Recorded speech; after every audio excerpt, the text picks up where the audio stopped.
Team India star pacer Mohammed Shami రాజకీయాల్లోకి అడుగు పెడుతున్నాడా అంటే అవునని సమాధానం వినిపిస్తోంది.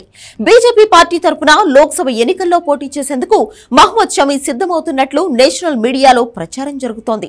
తాజాగా అతను కేంద్ర హోంమంత్రి, బీజేపీ కీలక నేత అమిత్ షాను కలవడం ప్రాధాన్యతను సంతరించుకుంది. వచ్చే లోక్సభ ఎన్నికల్లో బెంగాల్ నుంచి పోటీ చేయాలని మహ్మద్ షమిని బీజేపీ పెద్దలు కోరినట్లు సమాచారం.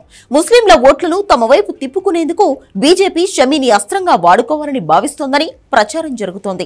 ముఖ్యంగా బెంగాల్లో ముస్లింలు ఎక్కువగా ఉండే నియోజకవర్గాల్లో ఒకటైన బసీర్హట్ నుంచి షమిని పోటీ చేయించాలని బీజేపీ నిర్ణయించినట్లు వార్తలు వస్తున్నాయి.